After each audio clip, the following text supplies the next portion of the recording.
And welcome back, everybody, to another episode of Bubba and the Bloom, episode 229. Opening day is it almost in the books. We have two games late in action on the West Coast. So everybody had a great time with that. We're going to give us some takeaways from opening day and get your week 2 FAAB preview, your first full week of baseball action FAAB preview going for you, the first of our second of 27. So that make 26 to go. You can find me on Twitter at BDentric, the podcast at Bubba Bloom Pod, and on Patreon at patreon.com/Bubba Bloom. And my co-host, as always, on Twitter at RyanBHQ. Ryan Bluefield, how are we doing, my friend? I'm good. I am fantastic. Great day today. Started the day with the draft, of course. Just melted my heart. Just melted my After heart. last show saying I was done drafting And ridiculing me, basically. making fun of you for still doing another draft. I'm in there 8 a.m. this morning doing a main event qualifier. So I did that from like 8 till 11:30, and then consumed a lot of calories today. It was glorious and watched baseball. Pizza, beers, noons, coconut rolls, Cheetos. Coconut rolls? Great stuff. Great day. Had a little bit of a food coma at dinner time. Didn't eat dinner, but now I'm back. I feel somewhat reinvigorated talking to you. So how are you doing? I'm doing well. Just busy with life, and throwing baseball in the mix, which is always great. So, yeah, we're good over here. It's good to have some baseball. Definitely did not consume the calories that you took in today. So I guess that's a plus in my book. Won't matter. Mine will stay on me. Yours won't. There's a difference in life. But I don't know about that last part. Things are good. Things are good. Like I said, things change when you turn 40, right? Yes. So, dude, it's not as glorious as it once was. But yeah, no, good times watching MLB TV. We got some Cubs, D-backs in the desert. Neither starting pitcher looked like they were worth a darn tonight. So, lots of good baseball there. A lot of good baseball. Logan Gilbert looking good, but also not getting a win. Typical Mariners. It was more of the same so far. We'll see. Could change, but I doubt with Mason Miller coming in at some point that it will change. Yeah, Logan Gilbert on his way to a 2.98 ERA with a 1.03 WHIP and 8 wins. That's where we're headed with Logan Gilbert. Which is what it is. Yep. What are some other takeaways we have? So we have the double dong patrol. We've got 4 double dongs on the night, which has been great. Gotta start with that, right? Yeah, we got the Orioles with the double dong watch. Orioles 12 runs in Toronto. See ya, Jose Barrios. That was an ugly go. But Adley making me eat crow out the gate with his double dong. But then we had a lot of catcher home runs today, which was great to see. By the way, lots of catcher. Well, the season got started with Austin Wells. It was a cheap one. It was a very cheap one, but Austin Wells. I think a few people responded on Twitter with this. It's the first time on opening day that a leadoff hitting catcher hit a home run or something. Yep. Which just melts your heart. So. Yes, it's tears and eyes type situation on that one because #catchers matter, folks. So always it was great to see there. Keeper Ruiz looking good too. Yeah. Keeper getting it in, which is a nice so that's always good when Ruiz and Wells, your later catcher 2 options both start going deep. That's always a great feeling. On opening day. Lots of strikeouts from the Aces today. Lots of strikeouts. What about my boy Matt Gore?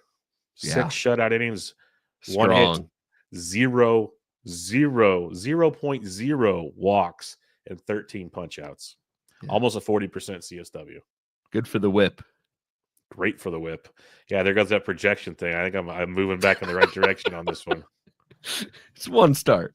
He'll melt down at some point. I wanted to make that joke because I knew you were going to go with the 1 start. For those that are complaining about their guys not pitching well, it's 1 start. So, 1 start. 1 start. People gave it 4 runs in 6 innings. Is anybody really worried about that? I don't think so. No. I think, for me, I tweeted this out earlier. I said the biggest takeaway from opening day is bullpen chaos is here to stay. Actually rhymes. Like I didn't mean to do that, but I took some notes. And this is just some of the bullpen madness that we saw today.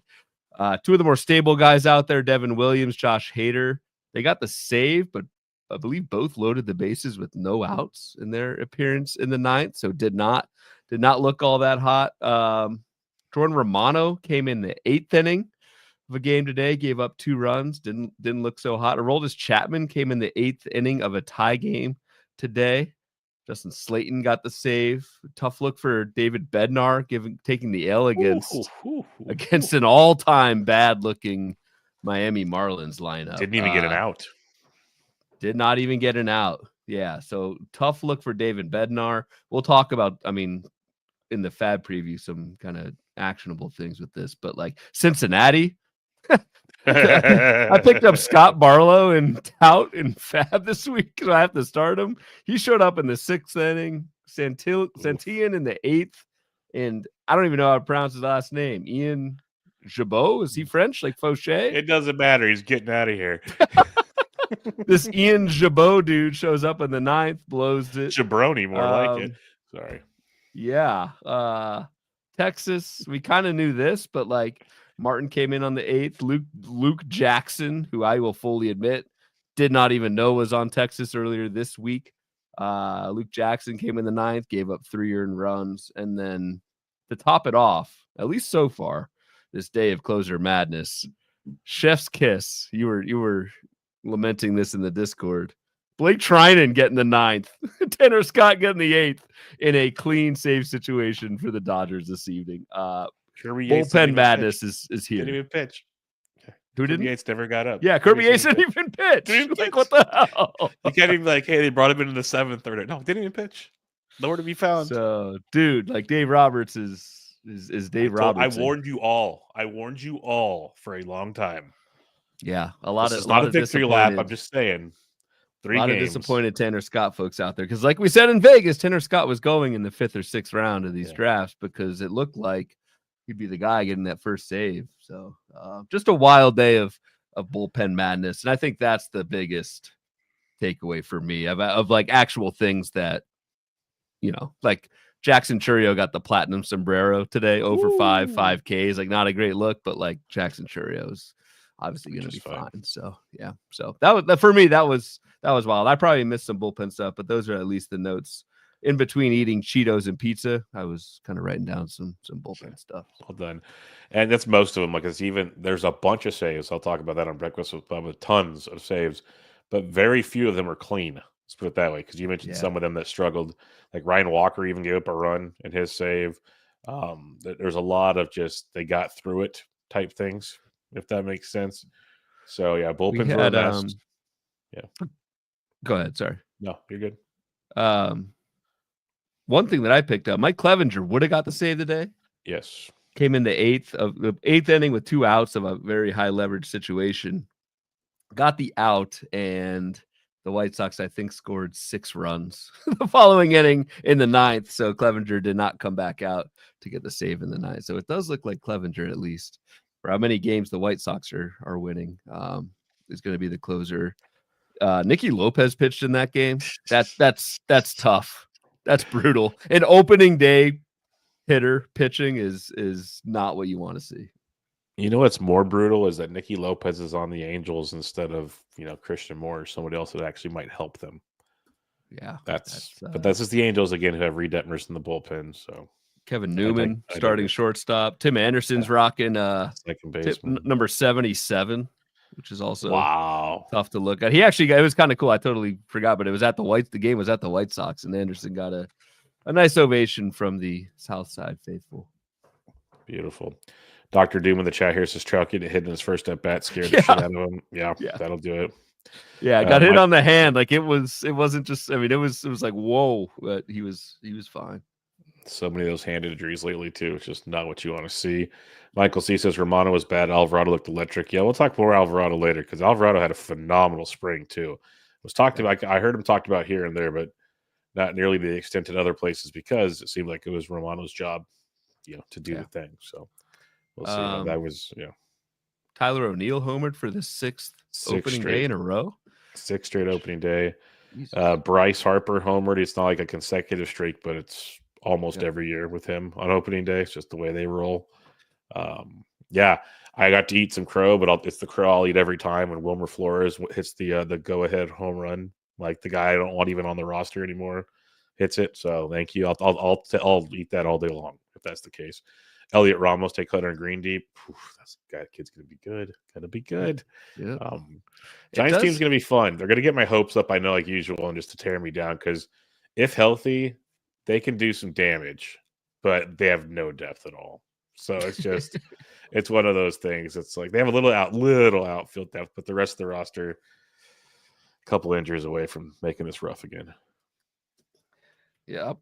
Randy Rosarena just homered, so I like that. On his way to his 6th 2020 season. Exactly. I think it's fun to victory lap and look at, the guys you like this offseason. It's opening day. Enjoy it, embrace it. I think we had plenty of that. The Discord was quite busy today. That was awesome to see. So people are getting into it. So it's good stuff. I'll be honest, I'm laughing. So like I said it on Breakfast with Bubba. So like games I'm looking forward to. Well, the first game of the day, it's Peralta versus Rodon. So you'll know how my fantasy season is doing really quickly. And like I see Peralta giving up these short porch homers, getting to Austin Wells, though, so it's kind of ironic. Like that bugged me out, but then he ended up with like 7 or 8 Ks. Rodon looked really good, which made me feel good. And then Devin, one of my most roster players, comes into the game. I'm like, oh, great. He's going to get the first blown save of the year. He got through it. Got through it is what we're going to say on that one. So a lot of ups and downs in that game for me personally, if you want to talk, I thought Freddie looked good. Those two, it was the wind and like first couple rows in the right field short porch. So I'm not worried at all about Mr. Freddie Peralta. The guy who I was most worried about, and you were too, everyone was in our Discord, was Sonny Gray. Didn't get to watch the start. Martin Sokolsky in the Discord said that Twins were hitting him somewhat hard. Velocity was still down a little bit, but he survived, got the win, got a decent line. So I think I mentioned that on the podcast last show that I was wondering if I should even start Sonny Gray, given the velocity was down this spring. He was getting torched, and then he got the flu. But he at least survived his first start. Yeah, it was after Martin put that in there, maybe like 15 minutes later, I was on the playback feed with Nick Pollock and friends. And someone was dropping notes in there, and Sonny Gray after the game said he was throwing more sinkers and off-speed pitches because he could only throw his fastball 90 miles an hour and didn't trust it. Oh, that's not good. Yeah, so because like I remember what you're talking about in the Discord where it's like, yeah, you got through it, but got hit around hard and this and that, and then that note dropped in there, and I'm like, oh no, you combine all of that, yeah, you got away with one is what it sounds like if you threw them. Let's put it that way. Great. Thanks for throwing cold water on that parade. Hey, anything can happen. Maybe it changes, but yeah, Sonny said he had no feel for his fastball and couldn't throw it harder than 90, basically. So take whatever grains of salt you'd like with that. All right. Any other takeaways, Ryan, before we unveil some new toys? No, just the I don't know. It's funny the like everyday traditions that like the MLB home run app, just seeing that pop back up, when someone hits a homer on my phone. The annual opening day tradition of someone you've drafted a bunch does something, and then you scramble to see which teams he's on, whatever, and sometimes it's like, oh, he's only on 2 teams. But that opening day tradition was in full effect today as well. So I will say I don't like the upgrades to the MLB Game Day app on my phone. That's annoying as all get up because instead of just being able to watch, I just want to like watch the live feed score. I don't want the videos. I don't want any of that. I just want it there. And now it incorporates the videos automatically, and like it almost froze my phone a few times. It was horrible. And I guess tough day for MLB TV. Yeah. Apparently, we weren't on MLB TV, but I guess that was down for a bunch of people on opening day of all days. So not a great start with the tech. Nope, not at all. But good starts with tech involve sheets that Ryan Bloomfield makes for the Patreon and for this show. So Mr. Jorge Polanco goes deep. Watch out, everybody. Don't call it a comeback. Okay. So what do you got for us, Ryan, as we get ready for week 2 FAAB preview? All right. Well, I hope this comes out good enough on the YouTube stream. There we go. It's a little bigger there. All right. So similar. This will be the template for all season. A little bit similar to what we had last year. Just I think spruced up a little bit. We've got Monday to Thursday and Friday, Sunday splits for those of you in the NFBC. This is also fully available to our Patreon subscribers as well. So I'm going to update this sheet throughout the weekend and on Mondays every week for weekly planning. So this is the weekly planner I just unveiled on the Patreon, just released it. It's got a weekly schedule grid, which we're going to use to kind of go team by team, just like we did last year on our Thursday FAAB previews, with opposing schedules, opposing probable starters, the strikeout minus walk rate of those opposing starters, all color coded so that we can pretty easily see what are the hard, easy schedules for the week ahead. And then of course, lefty, righty, and that sort of thing. So that's the sheet for this year. Won't go through all these, but also have a little tab down here for starting pitcher planner, which is like the next 2 weeks looking ahead at starting pitchers. And the probables are all from Fangraphs, but looking at who the opponents are, what their strength of offense is against the handedness of that pitcher and that sort of thing. So all in kind of Bloomboard style. So again, if you want to support the show, in addition to everything that Bubba's putting out there with the daily notes and your weekly FAAB article, these sheets will be available to you as well. And again, updated every day throughout the week. But that's what we're going to use to kind of go through our schedules every single Thursday night with you all. Yep, that's the plan. So it'll be the same format, different view, I guess is the way I'll say it. But we will pound it out for you guys as usual. And all questions in the chat, keep them coming, and we'll get to them throughout the show when the opportunity arises. But let's start it out here. It's like last year was just all alphabetical order. So now we're actually going by league and division this time for those keeping track of them, which I appreciate. Hey, this is big boy now, Bloomfield. So we'll start out with the Baltimore Orioles. They got 6 games coming up next week, 3 at home versus Boston, 3 at the Kansas City Royals. If you want a full week perspective, 3 lefties, 3 righties for now. And one thing I'll say right now, these rotations are still in flux. So sure, we think they're pretty much locked in, but if you go to most websites, there's still some teams that are playing games after the next game or 2 already scheduled. So keep that in mind, but these should be what you're going to see. So 3 lefties, 3 righties for the Baltimore Orioles. They get 2 lefties to start the week, 2 righties to finish the week, essentially. What do you like in this one?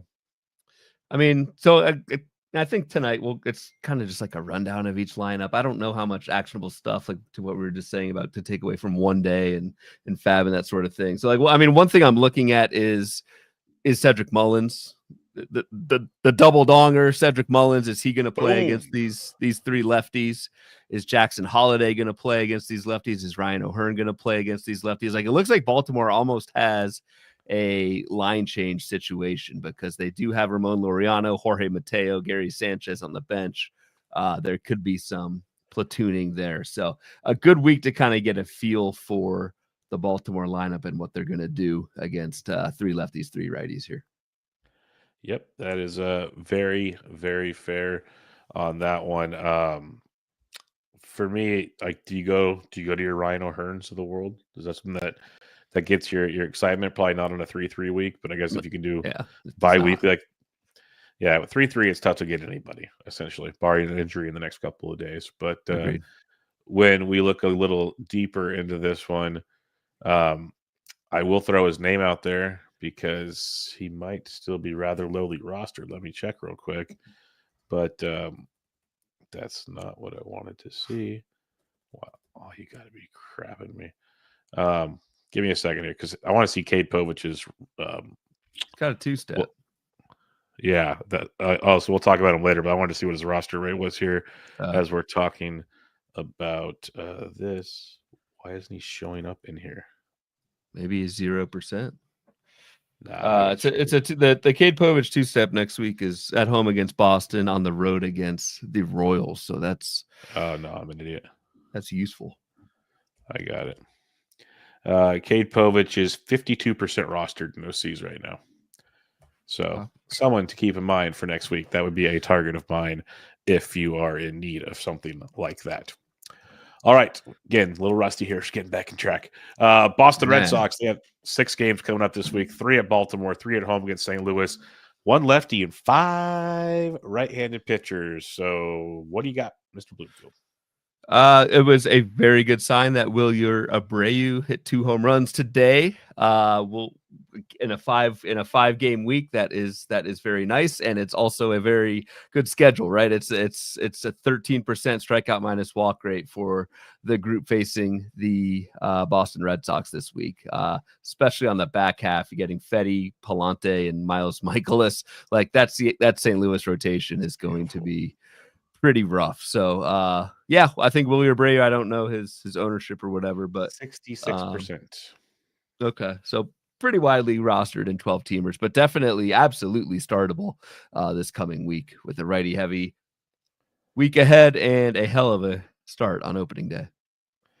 Yeah, I'm wondering if and we might get to see something over the weekend here. But like obviously Christian Campbell got the start against Nate Eovaldi, so I guess that answers my question already. I was wondering if you potentially platoon with like a David Hamilton, maybe not, but Yeah. something to maybe watch going forward. But it seems like it's Campbell's world for the taking in that one. I hate to always say, well, if Campbell's up, he's going to play every day, but yeah, we'll see.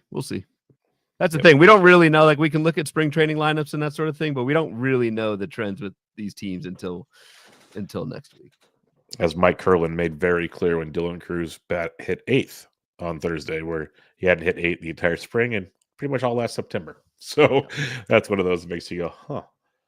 All right, New York Yankees, they have 6 games next week, 3 at home versus Arizona, 3 at the Pittsburgh Pirates, 2 lefties, 4 righties. Not a lot here unless you're a Ben Rice fan, it feels like. I was going to say, what do you think of Ben Rice? Because he is one of the highest risers coming off of a very good spring. You do get those 4 righties. I don't know if Ben Rice plays against lefties, but feels like Ben Rice probably was added in a bunch of leagues last weekend, at least in 15 teamers. But he'd be someone I'd look at. I'm just afraid Ben Rice is like this guy who just had a good spring and then goes back to being the Ben Rice we saw down the stretch last year. Maybe that's not fair to him, but just feels that way a little bit.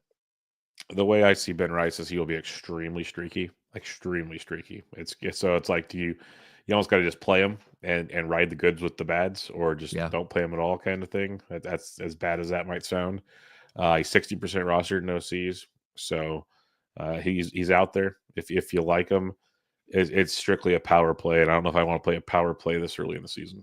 And maybe even for the first half of the week only, because it's at home and it's 3 righties Monday through Thursday. Yes. So that could work for a half week of Ben Rice at least. And the righties would be Eflin and Morton. So you got that. Or no, I'm wrong team. Sorry, there'd be Gallen, and you might get three righties out the gate. Burns, yeah, Gallen, he gets 3. Burns, Gallen, and Kelly. I looking at the wrong line. Sorry. We're going to highlight this line to help me now. There we go. Yeah, that's probably the way to do it. If you want to play him for the first half of the week, sit him for the second half. I am 1,000% with you on that. All right, Tampa Bay Rays. You got 3 versus the Pirates, 3 at the Texas Rangers.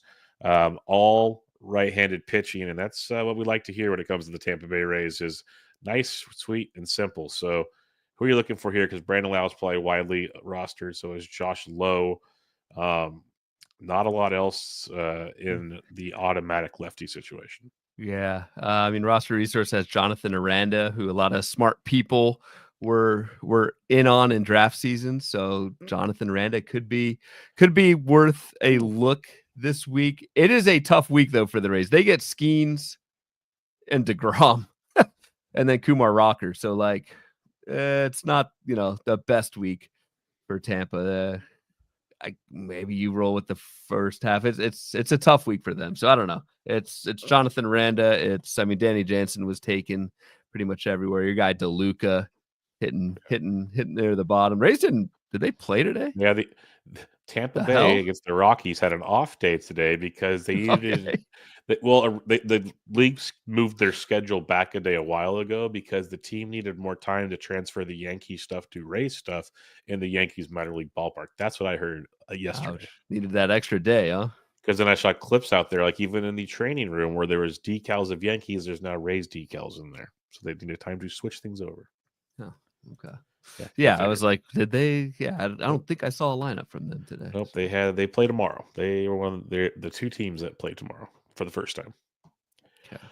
All right, Toronto Blue Jays, you got 3 versus the Nats, 3 at the New York Mets, 2 lefties and 4 righties on the week here.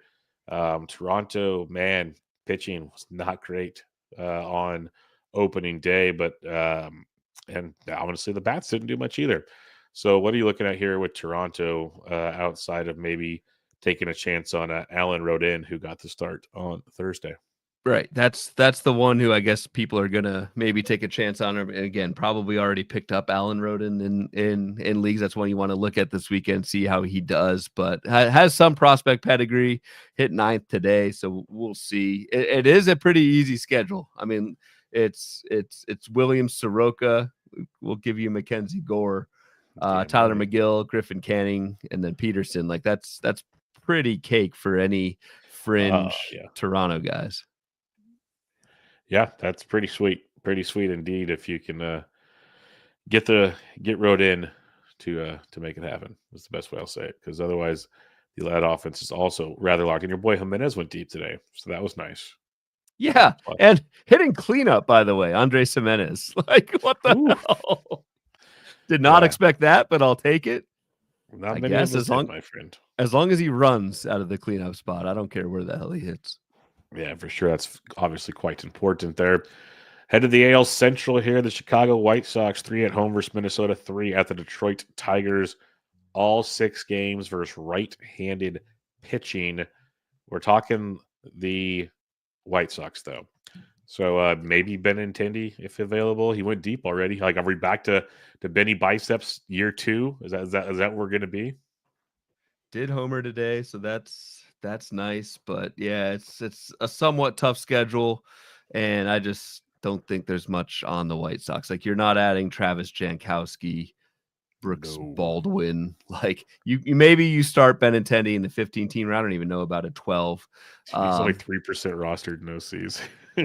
Yeah, I mean, he's just like so boring that I don't know. Miguel Vargas hitting leadoff is interesting to me. I feel like I kept talking up Miguel Vargas a bunch last season, and then he just didn't do anything. But I feel like he's one of those guys I'm always going to hold out hope for, and he's going to be like 35 years old, and I'm still talking about Miguel Vargas. But hey, he's leading off, hitting in front of Lubob, hitting in front of Benintendi, Vaughn. Like the top 4, that lineup isn't god awful. So if you're desperate for an outfielder or corner infield, Miguel Vargas is at least worth seeing what he does to start the season. Yeah, I liked him in deeper formats as draft season went on when he was actually playing well and looking like he's going to be an everyday dude. So I liked that. Not a guy that I'm saying run out to AB, just going to throw out Lynn and Sosa went deep on Thursday as well. He did. So, actually started him in draft and hold. You're welcome. That's all I'm gonna say. Yes. All right, Cleveland Guardians, 6 games coming up here. 3 at the Padres, 3 at the Angels. They got a little West Coast swing for the Guardians here. Hopefully Tanner Bybee pitches sometime next week. Good God, or maybe hopefully this weekend.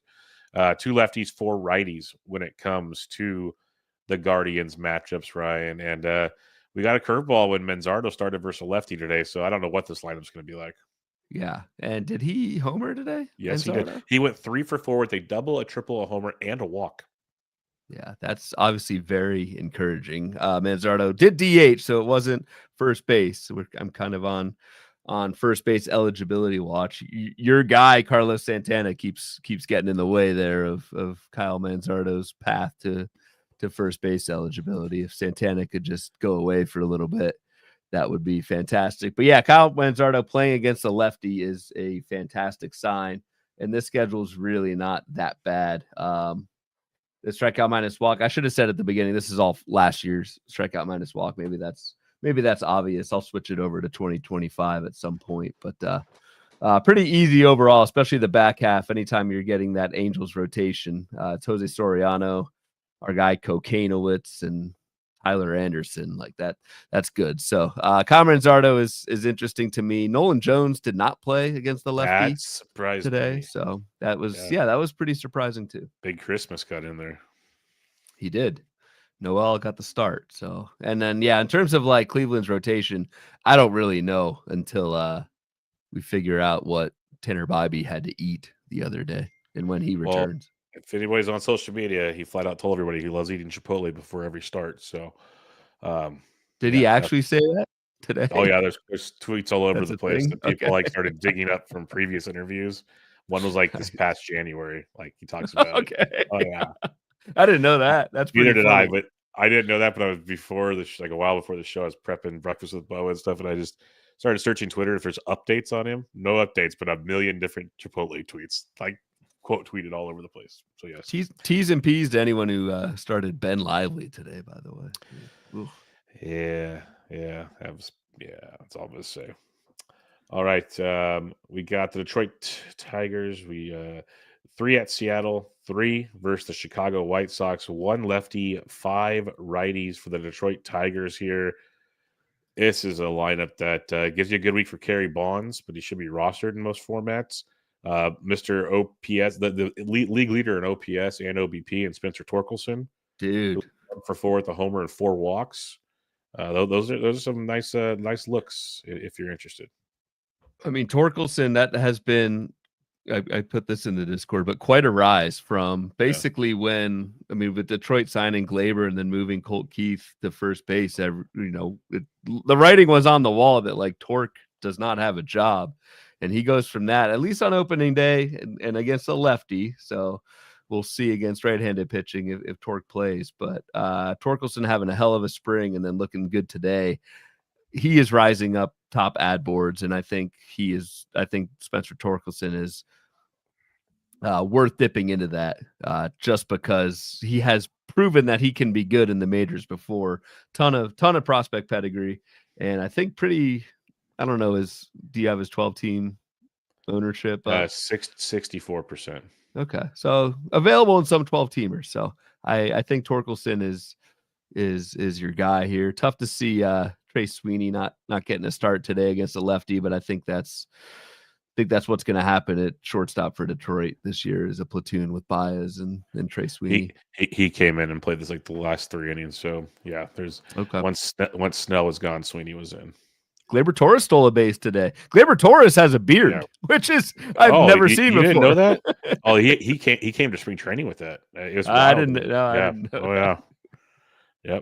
Yep. He's definitely he loved being out of New York in that respect. The other one I'm going to mention, and doesn't come into play so much for next week with only the one lefty, Manny Margot is hitting towards the top of the order with like 3 more knocks. Like he hits lefties. Just keep that in mind for future shows. That's all I'm going to say.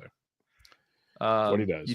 You do get a 2-step. We'll talk about 2 steps as part of our Thursday segment after this, but did want to shout out Casey Mize, who is my guy, but gets at Seattle and then at home against the White Sox next week. So if you're looking for 2-start pitchers for next week, Casey Mize, that lines up quite well if we're talking Detroit. Yep, that is a beauty indeed. Kansas City Royals, 6 games. Pretty much every team's going to have 6 games next week, so keep that in mind. Yeah, there's a couple that 7. If I scroll down just real quick, it's Cincinnati, Milwaukee. They have 7. Everyone else was 6. 3 at Milwaukee, 3 at home versus Baltimore for the Royals. Can't do math here, but I believe it's because it's to be determined. Gotcha. Yeah, there's a TBD. So it's at least 2 lefties and 3 righties with a TBD in the middle there from Milwaukee, as there's still haven't officially announced their 5th starter. It looks like it'll be. I was just looking at it earlier. I'm hoping it's Henderson. I was going to say Henderson, maybe. I don't know if we know. That's kind of where I think they've been leaning. But heck, you go to roster resource, they only have 3 starters on there. But yeah, what are you looking at here with the Royals? A team that Vinny P came back as DH, went deep, didn't play the field though. But overall, this is a line change team. Keep that in mind. It is a line change team, and we don't like line change teams in split weeks, so it could be a tough one for Mount Massey, for MJ Melendez, for Kyle Isbell. I think the big thing to look at with the Royals, just Maikel Garcia did not start today against a right-handed pitcher. Yep. I know we're talking FAAB preview and FAAB ads, but I think sometimes too it's important to discuss the drops. I'm not saying Maikel Garcia is a drop. I'm just saying keep an eye on how often Maikel Garcia plays. I think some of that might be Vinny P is held to the DH right now, but not great if you have some Maikel Garcia to see him not start against a right-handed pitcher. Could just be a one-day thing. But continue to monitor it over this next weekend, because if he's not playing against right-handed pitching, Maikel Garcia, I think pretty quickly is a drop. Yeah, I'd honestly, I would try to wait and see what next week takes place. Like give him a full, not just 3-game weekend. But I get it if it's 3 full games with no starting. Okay, I can see the concerns, but I kind of want to see a little more before dropping him because that's gonna. It would be a tough drop, and I'm not saying it to do it yet. And I agree. I think give it a week, but that was not good today. No, that was one of the bigger standouts for sure. Minnesota Twins, 3 at the White Sox, 3 at home versus Houston.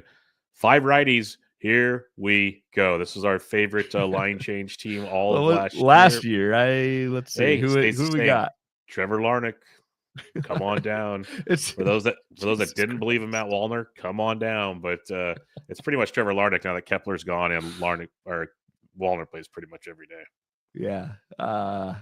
Had a couple who the hell is that guy moments today. One was Deshaun Kiersey Jr. stole a base for Minnesota today. No idea. That's good. Have you heard of him? Nope.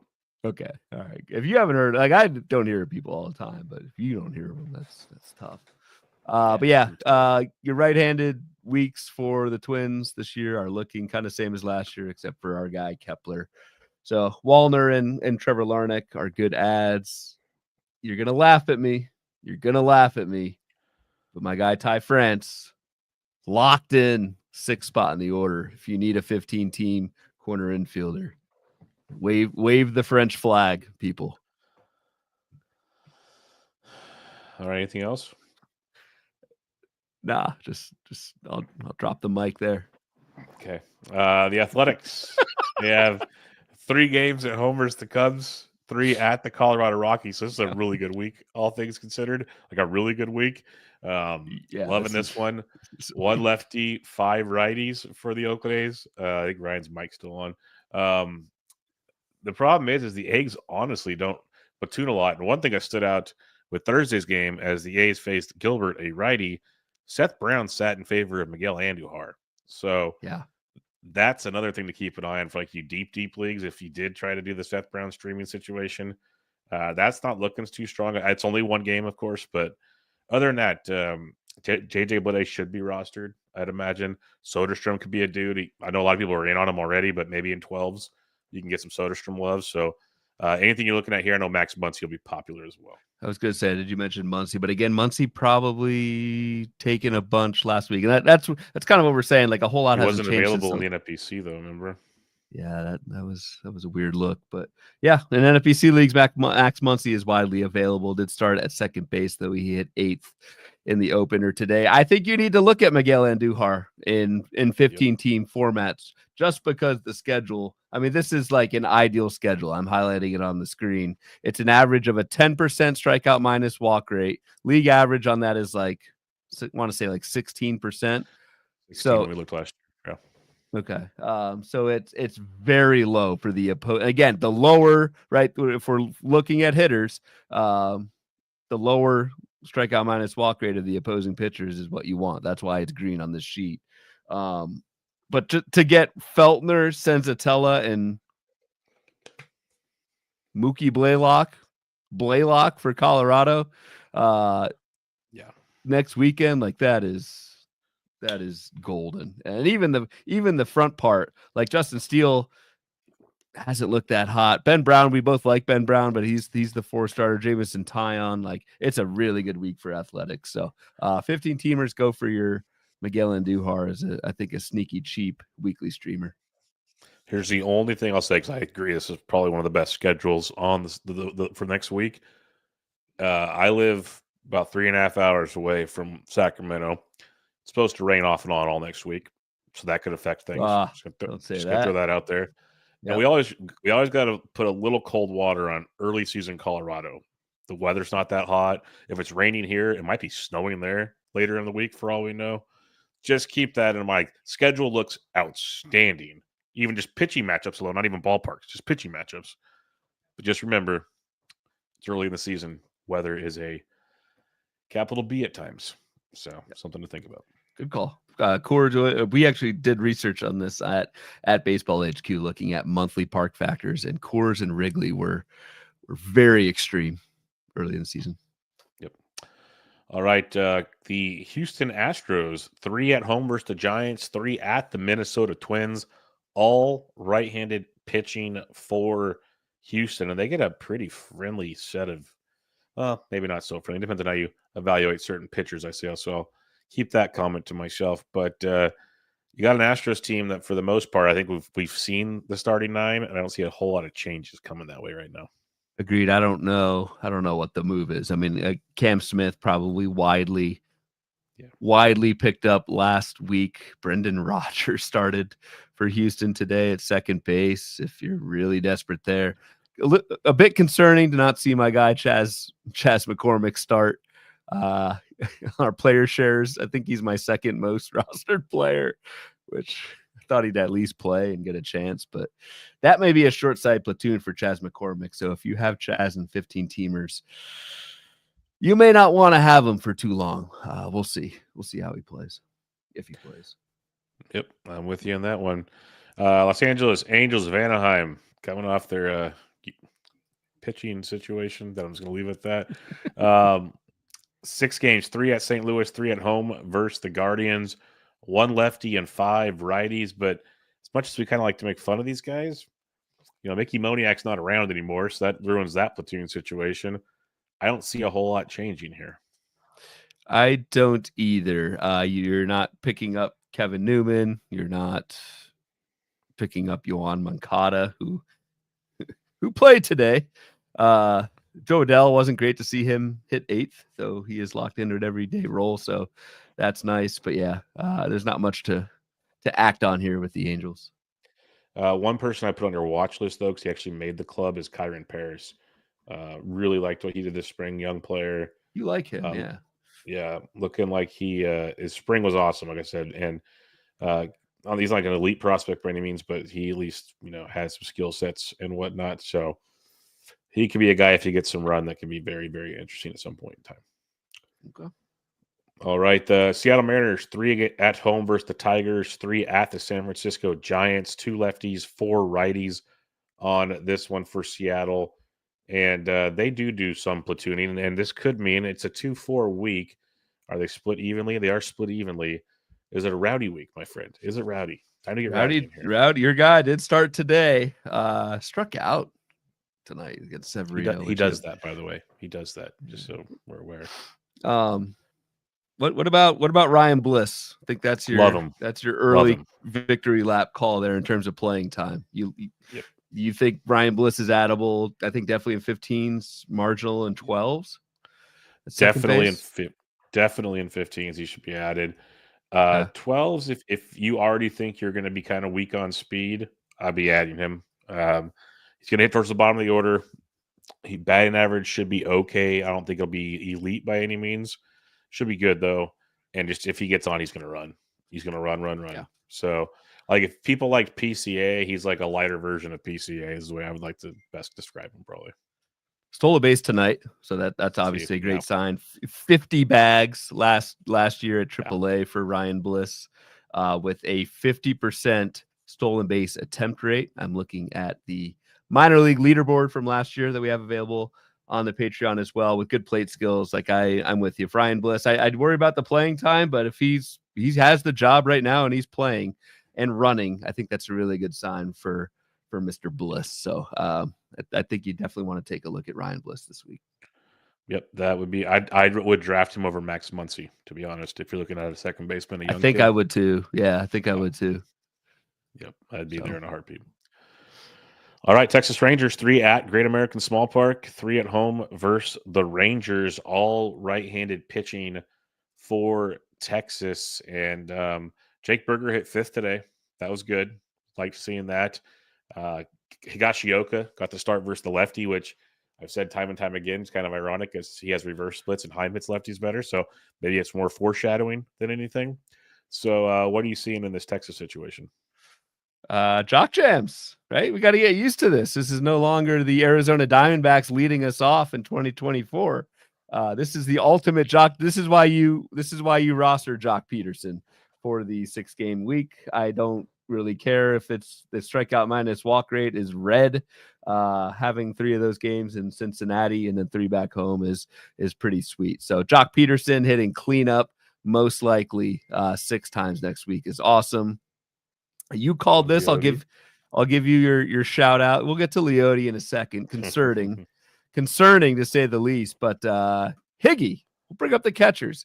Kyle Higashioka started opening day over Jonah Heim, and there was some surprise about that, but not to catcher, man. That was a good call. It may be 50-50, or it may be Higgy is the primary and Heim is the backup. So if you drafted Jonah Heim in a 2-catcher league, just see how much he plays and move on if he's not. Yeah, when that signing took place, I pretty much said Heim is off my board, is what that came down to. So yeah, so far so good here. And yeah, Higgy might be the better stream. I know you picked him up, I think, in one league recently, if I remember correctly. Could be wrong. Maybe I'm misremembering things, but yeah. All right, I did, but whatever. Yeah, real quick though, Leody Tavares, because we also have a comment from Kevin in the chat.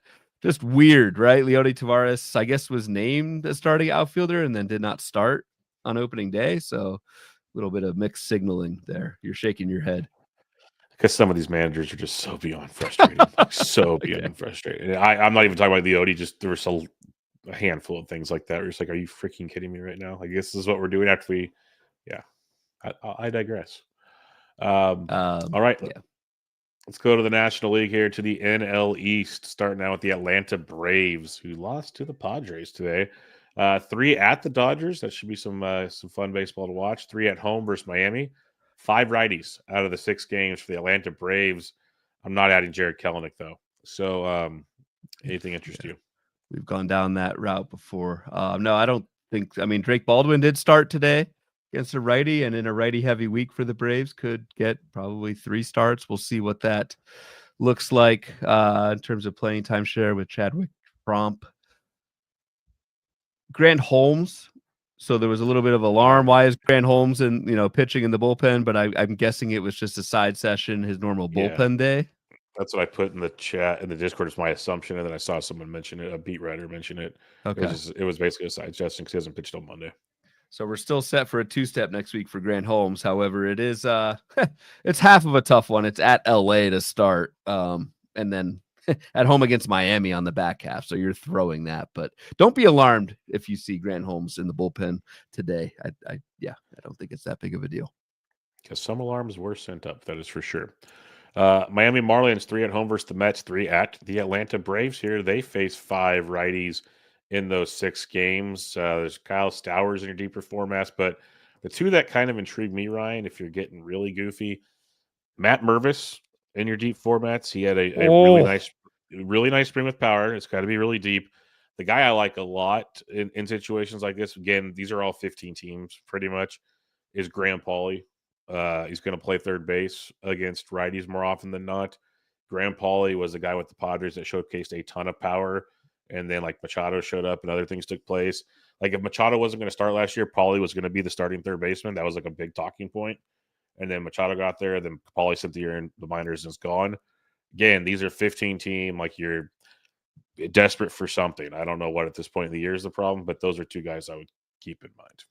Yeah, pretty much an all-time bad lineup on opening day for Miami today. It's really bad. They've had a couple injuries, but like, man, I don't know if you can add any. That's the thing with the Marlins, is they're so bad, they're all available, but like, especially this week, it's a tough one.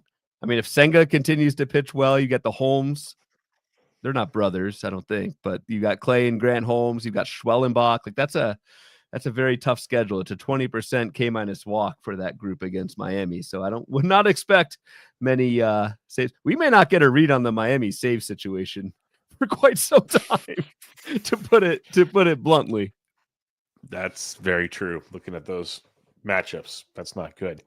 Tinoco did pitch the 9th today and got the win, so that's nice. I don't think the good doctor Calvin Fauché pitched today, so I don't know.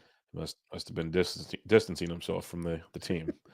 All right, let's go to the New York Mets on this one. That was bad, man. It's Thursday night.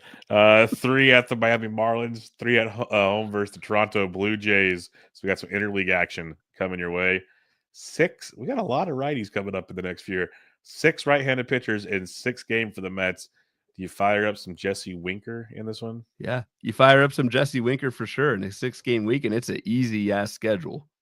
It's a very easy schedule, and then you also I have Brett Beatty who did not start today in lieu of your boy, Luis Angel Acuna, as you point to the sky there. That may just be a platoon. I'm hoping. Pretty sure it is. Yeah. So if you have Brett Beatty, don't worry yet. I think this could be actually a really good Brett Beatty week with 6 righties. So Brett Beatty, Jesse Winker, for me, I think are pretty good ads. And this is a potential line shift team. I think on the short side platoon, you may have Luis Angel, you may have Starling Marte, and Tyrone Taylor all coming in against lefties. So you can't really add, like if you're starting Starling Marte, which I hope you're not, but that may be a tough week for Starling Marte against 6 righties. Yep, that could be a very bad week for one Starling Marte versus 6 righties. But yeah, I'm pretty sure it's a platoon between Beatty and Acuna. But just watch the weekend. We'll find out real quick how that one appears to play out. So keep that in mind. Phillies, you got 3 at home versus Colorado, 3 at home versus the Dodgers. So a great, easy set to start the week. A little more challenging to finish the week, but 5 right-handed pitchers nonetheless. But there's not a lot of moving and shaking, it looks like, early on for Philadelphia. Yeah, I don't think there's anything to look at. The lineup's just so set. You do have, and the 2-step is Christopher Sanchez on the pitching side, and he's obviously widely rostered. So not much we can do with the Phils this week.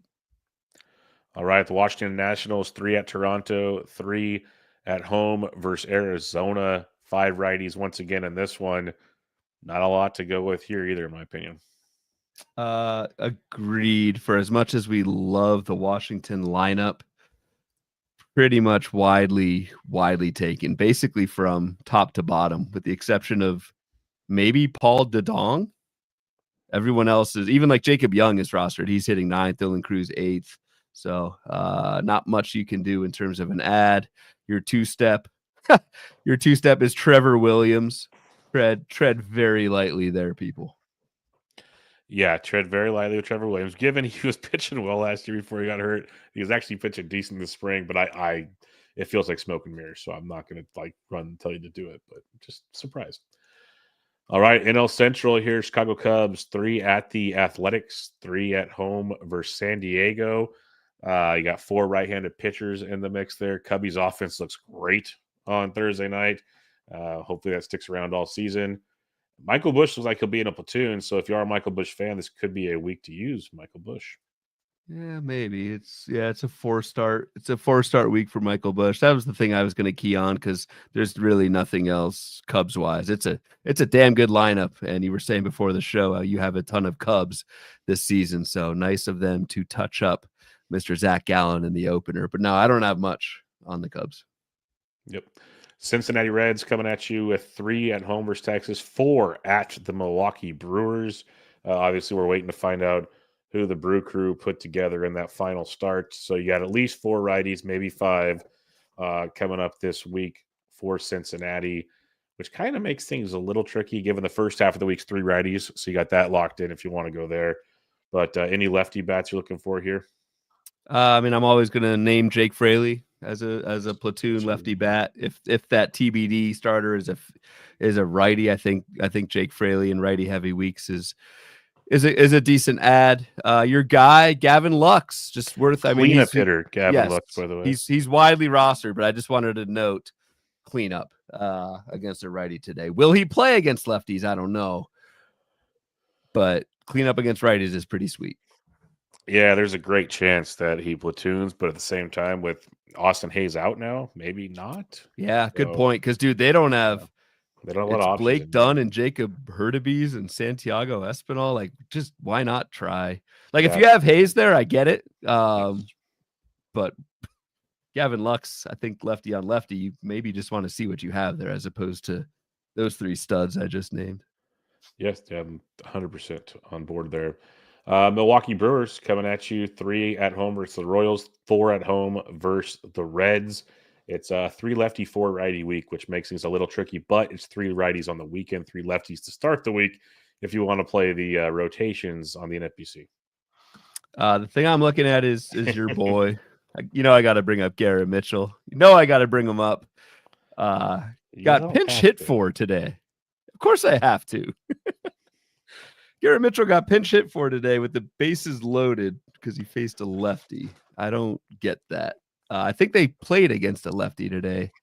Yeah, they started against Rodon, so that's why I'm not. Yeah, that's right. It was Rodon. So I don't know. I mean, it's certainly plausible Garrett Mitchell got hurt, but I didn't see anything like that. So just keep an eye on Garrett Mitchell even in a 7-game week. If it's a 3-4 split, if Garrett Mitchell truly isn't going to play against lefties, that's a concern.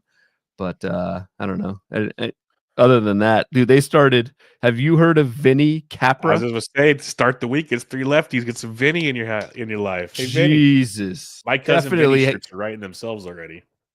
We were watching the game today, and as Capra was up, I was like, "Who the bleep is this guy?" And then he homered. It's like, what the hell? Yep.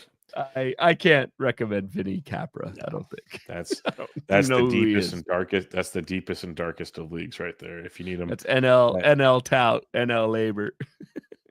Yeah, and Miguel Amaya with a 2-run double to blow this thing wide open. So yes, go Cub, go. Another one. Yep. Or unless they ruled the first one an error. I don't remember they should have. Pittsburgh Pirates 3 at Tampa Bay, 3 at home versus the Yankees. 6 righties on tap for the Buccos. Not a whole lot of running to do though. Andy Rodriguez, maybe, but I don't like him as much as other people do. Yeah, I'm not super high on Andy Rodriguez. Nick Gonzalez hit a homer today. That's a good sign in 12s. Maybe if you need a middle infielder there. Tommy Pham leadoff, I think, is at least notable. Steal. He did get a steal? Yep.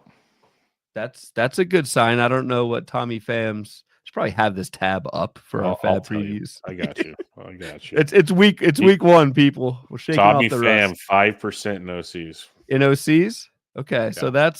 So in 12 OCs are 12-team leagues. I think Tommy Pham, if he stays at leadoff and he's going to run, I think in a week against 5 okay righties, that's a decent spot to add Tommy Pham this week. Yeah, not gonna disagree actually with that one because leadoff Pham is probably better than a lot of guys in the Marlins at least. St. Louis Cardinals to wrap out the Central here. They have 3 at home versus the Angels, 3 at the Boston Red Sox, 3 lefties, 3 righties. I'm moving on. I'm pretty much moving on as well. Nice to see your boy Mason win all the way down at the bottom of that lineup card today. Jordan Walker hit like a 115 mile an hour. I'm making this number up, but hit a very hard hit ball today. I know it's just one hard hit ball, but folks talk about max exit velocity, max EV that you'll hear about. That's nice to at least see Jordan Walker hit the ball. And this is a very good schedule, right? This is an 8% strikeout minus walk rate against the Cardinals. And you can see why when you look at the starting pitchers going against the Cardinals, right? Tyler Anderson, Hendricks, Kikuchi's the only good one. Walker Buehler, D. Fitz, and Newcomb. So I don't know. I think it's a decent week to stream any Cardinal bats, but just a lot of them weren't that good. Yeah, no, I think most of the ones that we'd be interested in streaming aren't even available is the problem. Yeah. At least maybe could be wrong. What's Jordan Walker in 12s? Yeah, it's a good question. I should probably say it before I mouth off too much. Jordan Walker, he's 90%. Okay. Well, never mind then. Like Newt's 100. So yeah, I think most of the guys I'd be interested in are pretty much donezo. Yeah. All right, let's head to the NL West here. Arizona Diamondbacks, who have put up a 5 spot on Thursday. They have 3 at the Yankees, 3 at the Nationals, a little East Coast swing. 4 righties on tap for Arizona. Could lead to a little Pavin Smith action, but like he did sit. Grichuk got the start versus the lefty, but then Pavin came in and pinch hit later. So keep that in mind. That's what it's going to be. And that I think, Pavin Smith is kind of this year's Jock Peterson, and out in Arizona, it's going to play against righties. I think he's going to be pretty good.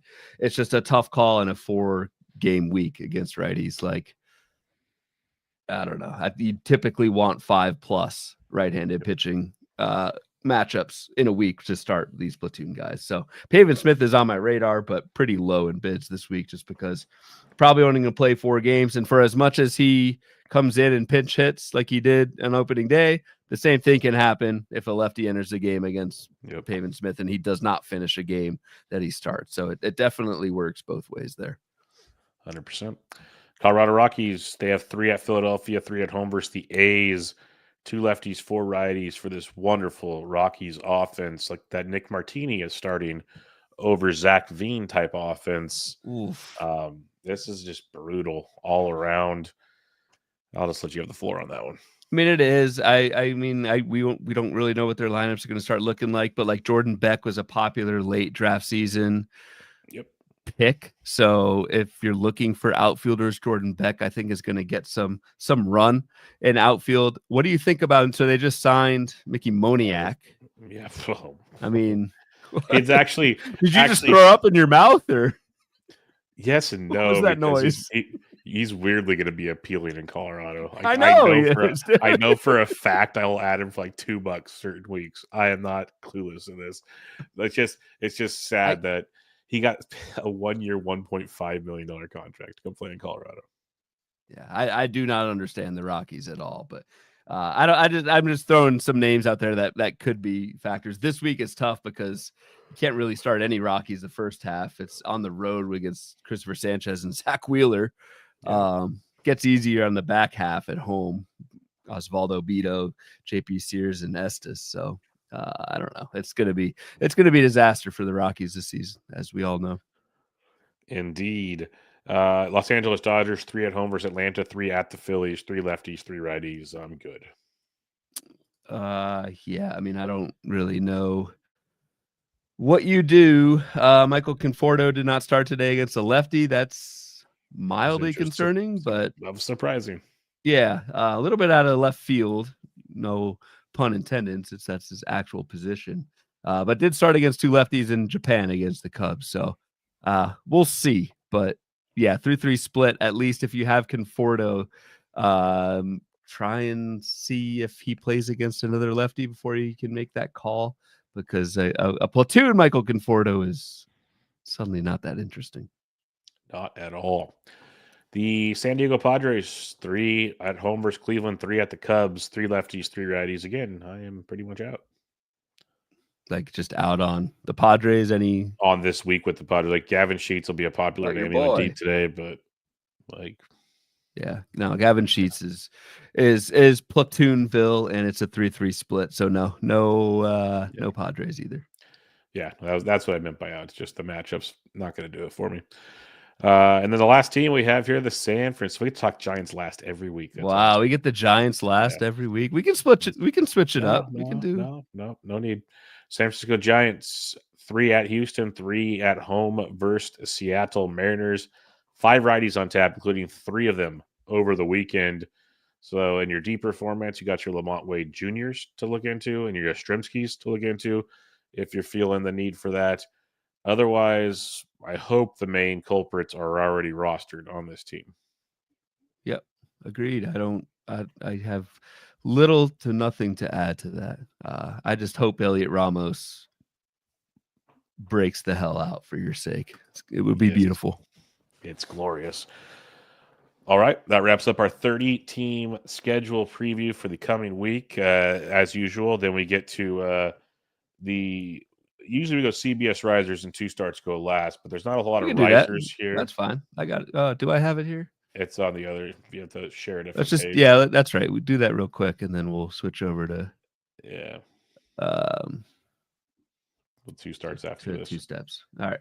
So, and a lot of times, again, for kind of newer listeners to the show, this is almost just like a recap. Like, did we miss anybody going through our 30-team dives? Or it's also just kind of like a summary of some of the bigger names. So your top riser this week is Victor Scott, obviously getting the St. Louis job. And Victor Scott, as we mentioned on our Vegas show, was a pretty inside the top 20, top 15 rounds type of guy. So I think that ship has sailed, and the ship might sail back to the minors again at some point this year. So I know you're not totally convinced on Victor Scott.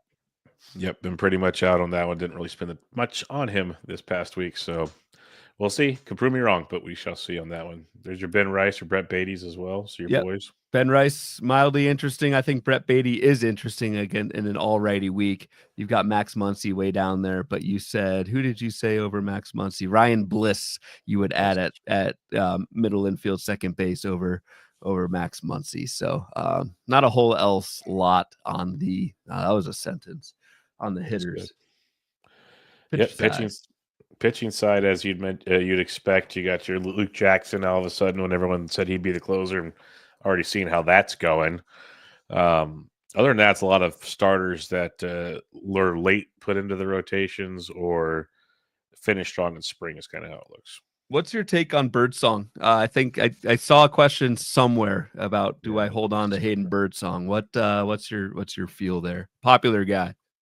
Very popular. Birdsong, not me. Well, you too, but no. The way I look at it, it's very difficult. I'll say that much. It's very difficult because you need these roster spots right now. Birdsong's obviously the next man up when that opportunity arrives. He's going to get plenty of work out of the pen, so he might be valuable in certain weeks, honestly, compared to some other streaming starting pitching options. But again, it's tough to roster. In a 12, you probably are dropping him 12 or less. In a 15, I would try to hold, but I'd understand if you need the roster space. It's just going to sting because he will get his chance, and I think he's actually the best out of that group of like him, Roop, and Harrison. Birdsong's the best. It's just Roop beat him out, and that's how it works. But so he's probably a drop in most formats. I try to keep him in deeper. Okay. Interesting to see Griffin Canning, second highest riser. I've been burned by Griffin Canning many times. The thing with Griffin Canning is you will get a look and see what he looks like. He goes at Houston, I believe, on Saturday. So we will get to see what Griffin Canning looks like. And then just want to call out AJ Smith-Shawver, kind of your one of your guys late in draft season. You're in on AJSS. Real quick, his next 3 starts, again, looking at our starting pitcher planner in the weekly planner, it is a tougher one at San Diego on Sunday, but then the next 2 starts for AJ Smith-Shawver would be at home against Miami, which is just the nuts this year, and then on the road against Tampa, which we'll see how that park plays. So yeah, that's a good call. He does have a lot of, let's say, upside in that sense. Sean Burke had a nice game against the Angels. Didn't strike out 3 Ks, but 5 shutout innings. Jack Leiter's got the hype. Soriano is a guy that I think the ceiling is tremendous with him, but the floor can be detrimental. Like a lot of great strikeout stuff, but he walks the farm type deal. But he's still young, so if he could flick the switch, that'd be pretty sweet as well. Yeah, that was Soriano, right? Yeah, Jose Soriano. Yeah. He gets a dream schedule. It's at the White Sox, but that's this weekend, so that'll pump up the value. But then it's Cleveland at Tampa, so that's decent for his next 3 starts. I like Tyler McGill. He's got a lot of Oregon Duck green on the CBS grid. We had a Oregon State Beaver come up to me at Las Vegas and said he did not like the Oregon Duck shout out, but the weekly Oregon Duck shout out. It's all in good fun. Tyler McGill, I think, has got some pretty decent skills, and as long as he's in the rotation, you like to see a 13% swinging strike and an 18% K- walk, but probably pretty widely rostered at this point. Yeah, the Silor is 86% rostered in OCs. Okay. After that, you got Roop, who I think is going to be very good. He's got at Houston and then Homer Cincinnati for his first 2 starts. I believe they're both next week, actually, if I remember correctly. I had it right there. Yeah, both next week. So that's, I believe the 7th is, no, it's probably a Monday. So you got 1 start back-to-back weeks with him. Clev Dog, potential closer in the White Sox. Are you buying that? I'm not buying that nickname you just threw on him, but Clev Dog. It does seem like he's. I don't know if he's good. B, I don't know how many games the White. Well, I have an idea of how many games the White Sox are going to win, but it does seem like he has the job. At third closer spec, I wouldn't go crazy for Mike Clevinger. We didn't really talk about Detroit's closing situation. So Bo Brewski. I know it's Bo Brisky, but in our show of nicknames, I'm calling him Bo Brewski. He's a factor potentially in Detroit's pen. Pitch the 8th tonight. Pitch the 8th. It's close enough. 5. Yeah, so it was. It's better than my guy Barlow in the 6th. It's true. It was 5-4 Dodgers, so they may be trying to hold the game close. That's we'll right. see. But Yeah. I saw him come in. I was like, that's an interesting take. But that's because who got sent down? Jason Foley got sent down for Detroit, which The man that saved 28 like, games last year for the Tigers is now in AAA. Yeah. So the Detroit bullpen, I think that's not the White Sox. Like Detroit could actually win some games this year. I just don't know if they end up falling on a guy. Michael Cicchini, who is a Tigers fan and follower, says Bruschi is the guy he wants in that pen. But Michael obviously is not the manager of Detroit. But I agree. I think he's the one to speculate on. Bo Bruschi is the one to speculate on. I'm going to throw out a Cade Povich down here as a guy that's been moving up a lot. I have a lot of shares of him. So once he made the rotation, I was very excited to see that. Even grabbed a few more shares in my last couple drafts this season. I like it. And your boy Casey Mize is up there as well. Who is, I believe last I checked, he's 100% rostered in OCs. So he's long gone. Yeah, he's 100%. Beautiful. So he's done so. Get him in your lineups, though. It's a great 2-step. All right. Anybody else before we talk 2 steps? Let's do it. All right, let's do it. As usual, we'll go team by team. We'll get the yes or no situation, and it's only on guys that are obvious. Like Arizona, Corbin Burns at Yankees at Washington. Yes. A's, Joey Estes versus the Cubs at Colorado. No. Okay. Would not. In a 15, no. Grant Holmes, your 2 starting. Cade Povich versus Boston at Kansas City. I would think about it in a 15. I wouldn't in a 12. It's a tricky one. Only reason why I might in a 12 is because most of your aces you drafted do not have 2 steps next week. So yeah, and the Royals were pretty awful against lefties. Yes, last season. So there is that. Boston, Sean Newcomb at Baltimore versus St. Louis. I am. Given Sean Newcomb had a -2% strikeout minus walk, that's more walks than strikeouts. Yep. I think Sean Newcomb will be nuking your ratios if you decide to go there. I don't ever want to hear you say something about my stuff ever again. Ben Brown at the A's versus San Diego. Yeah, you roll with that. We both like Ben Brown a ton. Very good skills last season. We just didn't think he'd be in the rotation for the Cubs, and once that was confirmed, it's Ben Brown time. Big shocker on that one. Brady Singer versus Texas at Milwaukee. Not in a 12, even in a 15. That's tricky, but I'd probably roll with Brady Singer in a 15-teamer. 15 yes. For sure. 15 for sure. 12 is trickier. Carson Spires versus Texas at Milwaukee. That's a no for me. That's a negative. See, right now they have Tanner Bybee 2-stepping it. We still might see Tanner Bybee this weekend. So Cleveland is in flux. Let's put it that way. Yep. Rockies, Anthony Antonio Sensatella at Philadelphia versus the A's. Another guy is going to get me every time. I know. But no, Sensatella, another guy with more walks than Ks last season. 6% swinging strike rate. 6%. That's half of league average. That's terrible. No, never Sensatella. Yep. All right. Chicago White Sox, Martin Perez versus Minnesota at Detroit. That's a 15 for sure. For sure. I don't know about for sure.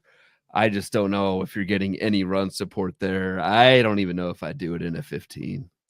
I do it in a 15. 12's no. I mean, Detroit's lineup does look pretty bad against lefties, but that's tricky. I don't think I do it in a 15. We disagree on that one. Okay. Detroit, Casey Mize were both starting. Yeah. Ronel Blanco for Houston were both starting. Kansas City, Chris Bubich at Milwaukee versus Baltimore. Yes. Yep. With you as well. I like Chris Bubich quite a bit. Yep. Angels, Tyler Anderson at St. Louis versus Cleveland. That's tricky. I don't know. I don't think I'd do it. I do not. Not for me. Glass, now your 2-step in. Cal Quantrill versus the Mets at Atlanta. Yeah. No. Yeah. No. If you listen to this show and you start Cal Quantrill, I cannot help you anymore. All right, Brewers. This team's rotation is a disaster. Tyler Alexander versus Kansas City versus Cincinnati. No, I don't even know if he pitched deep enough to. It's a decent set of matchups. Like Cincinnati wasn't good against lefties last season, and they get him not in small part. But I don't know if Tyler Alexander throws 5 innings, or if he's that good. Yeah, then you have Chad Patrick versus KC versus Cincinnati. I'm just going to pass on both of those. Don't even know. Call him Patrick Chad for. Well, I just like Chad. I was like the it's like the Karen of guys. Minnesota, Chris Paddock at the White Sox versus Houston. Oof. I think I'd do a double no. That's Chris Paddock can get you in some trouble, man, because that Houston one could blow up. And you know how it goes. More often than not, you're like, okay, just be good versus Houston and dominate the White Sox. Then he gets shelled by the White Sox to start the week, and then you're sitting there, it's like, this last start's going to crush me. It happens all the time. Yep. I could be wrong, but that's how it usually rolls. RotoWire has not had the latest update here. Right here, they have, unless something changed again, but as of like 2 hours ago. Right now, they have David Peterson at Miami versus Toronto. If that's the case, would you start David Peterson? In 15s, I'd probably do it. The Miami is just so juicy. Yeah. 15s, I would for sure. The reason this isn't happening. It is going to be Peterson 2-step. I'm wrong. Kodai Senga got moved to the Tuesday, so he gets Miami this Tuesday and the following Monday. He gets Miami back-to-back starts. Excellent. Yeah, that's where I missed. So they are right. Peterson at Miami versus Toronto. I definitely wouldn't have 15. Toronto, unless they look better this weekend, I might start them versus Toronto too. Like today was just downright bad. Yankees, Will Warren versus Arizona at Pittsburgh. Yes. Yeah, I'm not totally sold on Will Warren yet. Arizona's scary. If you drafted Will Warren, you are starting that, of course. Yes, there's a good way to put it. Philadelphia, you're starting Christopher Sanchez. Yeah. Oh God, I got to do this in the first show of the year. Pittsburgh, Carmen Miadzinski at Tampa Bay versus the Yankees. Say that again. I couldn't. Not starting Carmen. No, we're not cool with Carmen Mladzinski. Where in the world is Carmen Mladzinski? Probably Poland. Going to be about AAA in a few weeks. San Diego, Kyle Hart versus Cleveland at the Cubs. I don't know much about Kyle Hart, so no. I mean, he's like 32 and like a journeyman. I don't know. Maybe you have some insight there, but I don't know. Yeah, he's a journeyman. Went to the KBO, I believe. Because I wrote some stuff about him when he signed the small deal with San Diego.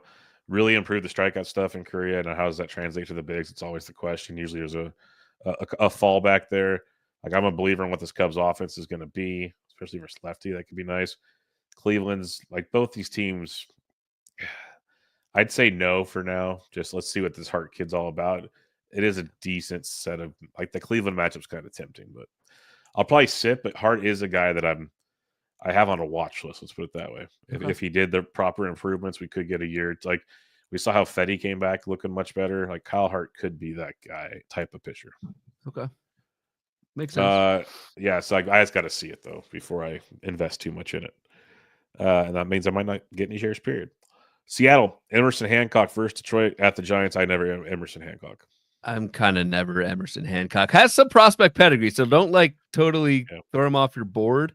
But similar to what you were just saying with Kyle Hart, I need to see something first. Yep. Giants, Jordan Hicks at Houston versus Seattle. I would right now. As long as Hicks is healthy, you roll. Ooh, I wouldn't. I don't think Jordan Hicks is good. That Seattle start's very attractive. The Seattle start is attractive. I will grant you that for sure. But I don't know. The one thing I'll say about Hicks is he might not go more than 4 to 5 innings. So keep that in mind also. Yeah. All right, St. Louis, Miles Mikolas. Nope. Are you interested? No, I'm not. I shook my head in disapproval of Miles Mikolas, not you. Tampa Bay, Drew Rasmussen versus Pittsburgh at Texas. That is very nice. Oh, that's very nice. That's actually freaking awesome. Let's see how Drew Rasmussen looks, how deep he pitches into games. But yeah, you have to roll with that. Yep, that is a great two-step. One of the better ones on the week. Texas, Kumar Rocker at Cincy versus Tampa Bay. Yep, I'm doing that. Toronto, Bowden Francis versus the Washington Nationals at the Mets. Oh, dude. If you drafted them, you're starting. yes, yeah, exactly. If you drafted, like I don't think you and I just weren't drafting them, but yeah. Fortunately, we don't have to make that decision. Nope. But it's not a decision if you took them. Nope.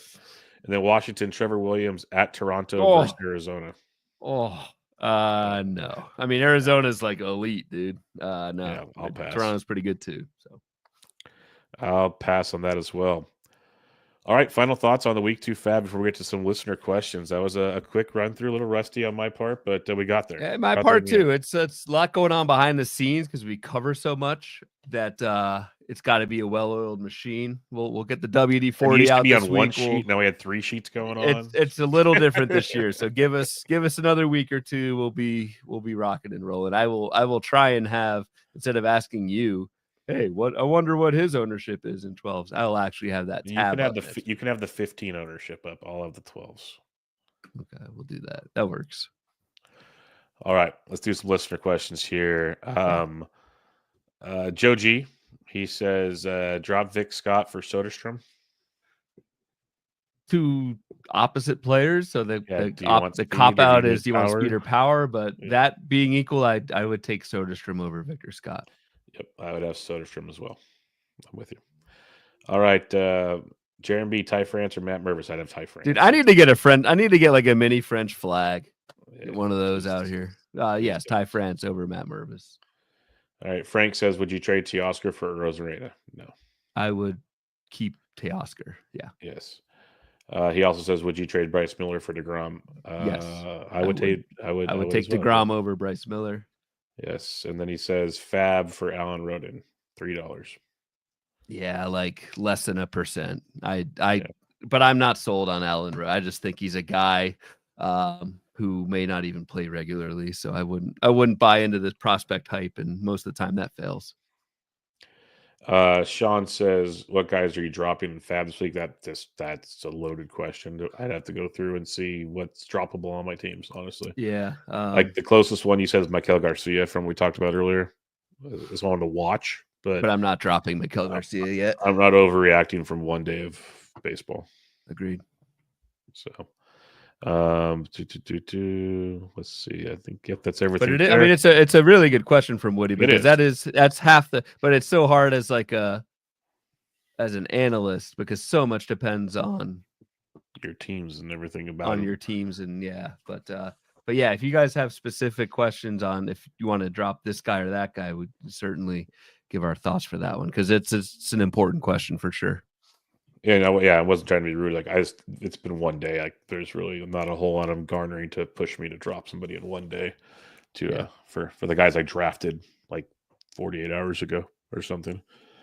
Or in my case, 10 hours ago. Yeah. All right. A couple questions from the Twitter here. Darth Disney says, maybe address MLB Network being down all day. That was handled horribly and no communication from their side. Anything that involves MLB's product, aka Rob Manfred's the president, then yes, you know it's a problem. MLB Network's MLB TV is pretty damn solid, though. Yeah, I finally bought it. I got MLB Network on right now. I've missed it's been a couple of years since I've had this on my TV. Joe G said, is Birdsong a hold? We discussed that earlier. Totally depends. Steve Brunn says, is there more than 6 or 7 bullpens we know who will come through the gate for the 9th? God. I mean, but that's why we talked all draft season about like that top 8. Opening day showed us, and even those top 8 weren't safe, because it could have been real bad for Hader and Devin Williams. But this is why we were both preaching to at least get one of those early closers, because I just don't want to screw with this stuff. I would say it feels like Orioles, Guardians, Astros, I want to say Angels, Yankees, Mariners. Yes. Maybe the Rays. A's. No. Rays, I'll give you Rays. A's, I'll give you. Yeah. And then you go farther to the National, like the Braves. Technically, the Cubs. Hodge pitched the 8th. Probesky pitched the 9th tonight. So we'll say that for now. Not the Dodgers. The Brewers, the Mets, the Padres, the Giants, the Cardinals.